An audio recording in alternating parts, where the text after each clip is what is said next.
Why is Goblin Piledriver never sad? Because he has protection from the blues. Before we get into today's game, I want to talk about the sponsors for my channel. Card Conduit is the best way to sell your unused Magic cards. Whether you've got a box of unsorted bulk, or a complete and alphabetized set, there's a great option for everyone. With a payout averaging 19% better than using any one buy list, and that's after fees are applied, you can rest assured you'll get the best bang for your buck. If you're a skeptic like me, their easy customer service and detailed reports make the whole interaction transparent and safe. And if you use the affiliate link in the description below, or the promo code MTGMUDSTA, you'll save 10% off their fees. And 401 Games, Canada's one-stop shop for trading cards, board games, and hobby supplies. Not to mention an easy-to-use and great online buy list. And if you use the promo code MTGMUDSTA, your first purchase of MTG Sealed and Singles will be 5% off. And Dragon Shield, the strongest sleeves for your strongest deck. So be sure to use the code MUDSTA or the affiliate link down below to save 5% on your next order. Hey gang, and welcome back. Today's patron shoutout goes to Adam. Thanks Adam for supporting me through Patreon. In today's game, we have Ian, Mika, and Fred joining me, with Ian playing his Jhoira deck. He keeps Artificer's Assistant, Etch Champion, Mountain, Inventor's Fair, Ethereum Sculptor, Island, and Everflowing Chalice. Mika is playing his Rith deck, keeping an Academy Rector, Elspeth's Son's Champion, Fortified Village, Sacred Foundry, Fabro Elder, Forest, and Chromatic Lantern. Fred is playing his Dragon deck, and keeps Marsh Flats, the World Tree, Ancient Gold Dragon, Misty Rainforest, Ancient Copper Dragon, Blood Crypt, and Sarkhan Fireblood. Last but not least, I'm playing my Magus Lucea Kane Landfall deck, keeping Cultivate, Kyora's Follower, Exploration, Polluted Delta, Mana Drain, Mountain, and Steam Vents. Ian wins the die roll and starts us off. He draws and plays an Inventor's Fair. Mika just plays a tap Sacred Foundry. Fred draws and plays a tap land with the World Tree. I play a Polluted Delta and crack it for an untapped Breeding Pool, losing 3 total.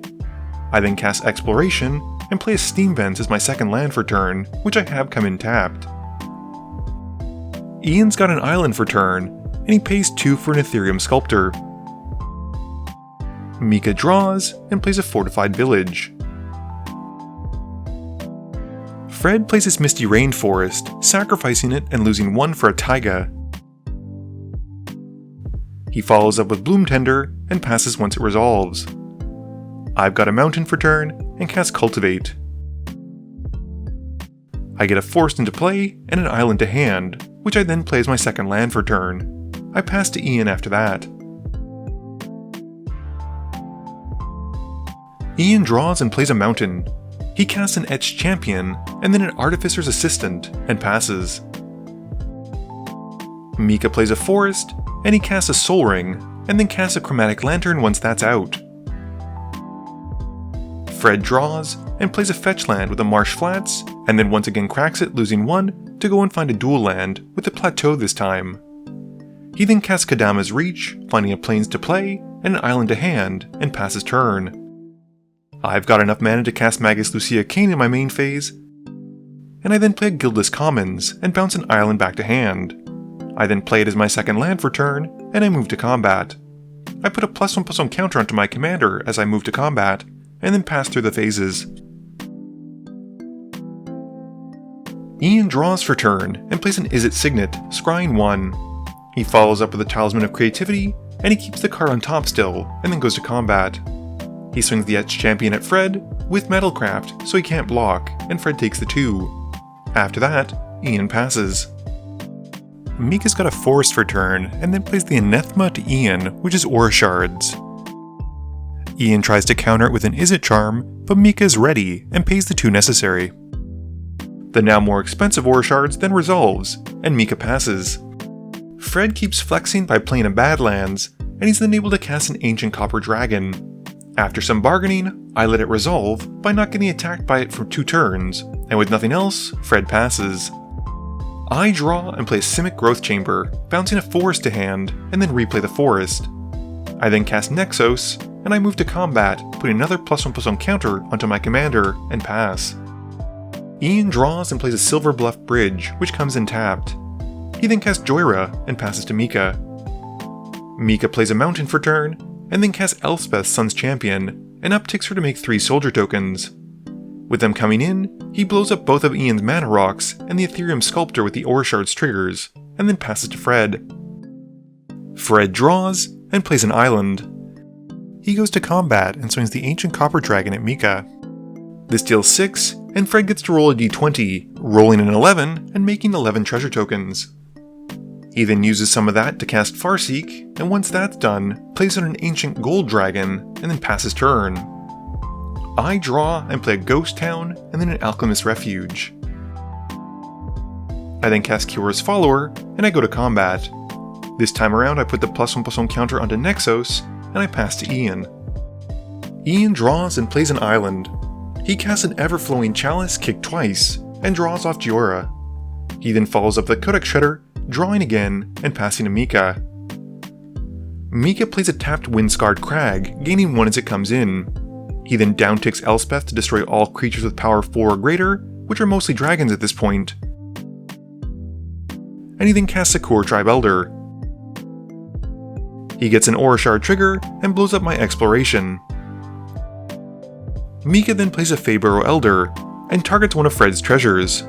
Fred responds by sacrificing it and some more to cast Cloth's Will, destroying 5 artifacts and enchantments, which basically blows up everything else on the board. With nothing else, Mika passes. Fred draws and plays a Blood Crypt untapped, taking 2. He then casts Sarkhan Fireblood and upticks it to make 2 mana for dragons. He's then able to cast the Ur-Dragon, but I counter it with Mana Drain, and after that, Fred passes. I draw and get 9 mana for Mana Drain, however, I've got nothing to do with it, so I just go to combat. I put a +1/+1 counter onto Cura's Follower, and then smack Fred for 3 with my commander, and pass. Ian draws and plays an island. He casts a Trinket Mage, and goes to find Walking Ballista, passing once he finds it. Mika draws, and he goes to combat. He swings 3 soldier tokens and the Fabro Elder at Fred, who takes 5 total. In his post-combat main phase, Mika then upticks Elspeth again, making 3 more soldier tokens. He casts Rith, his commander resolves, and Mika then follows up with an Academy Rector and passes to Fred. Fred draws, and once more we see the fetch land into a dual land, with a Verdant Catacombs cracking losing 1 and finding him a Bayou. He then upticks Sarkhan again for mana, and recasts the Ur-Dragon, which this time resolves. Fred then passes to me. I draw and play a Sakura Tribe Scout. I then put a +1/+1 counter onto it in combat, and pass to Ian. Ian's turn is quite quick as he casts a Walking Ballista and puts 3 into the X's. He draws a card from Jhoira, and passes to Mika. Mika draws, and once more Elspeth recruits some soldier tokens. He then goes to combat and swings Rith at me and 6 soldiers at Ian. Ian blocks 3 of them, while I take the full hit from commander damage. Mika chooses white with the Rith trigger, and this makes him 13 Saproling tokens. With a massive plant army, he then passes to Fred. Fred draws and casts a Return of the Wild Speaker, drawing 10 cards. He then plays an island for turn, and upticks Sarkhan for mana, and uses it to help cast Udvara Hellkite. He then follows up with an Arcane Signet, and then casts Dragonlord Dromoka. Going to combat, Fred swings the Ur-Dragon at Mika. He gets an on-attack trigger, and Fred draws a card, and then puts out Dragonlord Silumgar, who, as it enters, takes control of Elspeth. Mika then takes 10 commander damage, and Fred then moves to his second main phase. Fred then upticks Elspeth, making some shoulder tokens of his own, and he passes turn.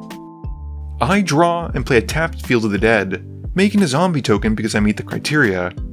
I then go to combat and put a +1/+1 counter onto the zombie token thanks to Lucea's trigger, and I pass to Ian. Ian draws and plays a Darkseal Citadel. He casts Enthusiastic Mechanaut, drawing a card, and then plays a Mere Retriever, drawing again. He mistakenly returns the Ethereum Sculptor since the Retriever only does it when it dies, and he casts it again. He then continues by casting an Arcane Signet, and it passes. Mika cracks a Sakura Tribe Elder on his end step though, going to find a basic. Mika draws and plays Song of Totennaz, and makes 4 rat tokens. He then goes to combat, and swings Rith at me, and everything on the ground at Fred. Fred blocks the Fabro Elder and 3 Saproling tokens, while I take 6, but Fred takes 20. Mika also gets to name a color because Rith connects, and he picks green, making 18 Saproling tokens. With nothing else, Mika passes. Fred draws and plays an Arid Mesa. He then casts Rhythm of the Wild, and follows up with Scourge of the Throne, giving it haste with the Riot trigger. Fred then continues by upticking Sarkhan, rummaging a card, and then goes to combat. He swings the Scourge of the Thrones at Ian, and the rest at Mika. Fred draws 6 from the Ur Dragon, and he puts Sign of Draco into play, and makes 6 dragon tokens from the Hellkite. Ian responds by shooting Mika's Academy Rector, to hopefully see if Mika has an out to it. But after exiling it as it dies and going through his library, Mika's best card is Defense of the Heart, and he promptly dies to damage. Ian at least can chump with the Artificer's Assistant, but Fred still gets a second combat step. He then swings everything at Ian, who chumps the Scourge with a Mechanaut, but still drops to 4. Fred also goes up to 46 life thanks to lifelink, and in his second main phase, he casts the Great Henge. He then plays out Lightning Greaves, and once those are out, puts them onto Dragonlord Jamoka. Fred then wraps up his turn with a Herald's Horn, naming Dragon, and he passes turn. I draw and unfortunately just have a Skyshroud Ranger to play, and pass to Ian. Ian draws and casts Machinate, but Fred counters it with the Swan Song. Ian then plays Paradoxical Outcome, bouncing all of his board except for Jhoira, and the Bird token, drawing 6, and floating 1 off the Arcane Signet. He then plays a Mishra's Bauble, drawing from Jhoira, then an Ornithopter, and draws again. He then plays a Seed of the Synod, and then a Mere Retriever, which draws him a card. Unfortunately, he hasn't found anything, and with no way to stop Fred, has to pass turn. Fred draws and plays a Savannah.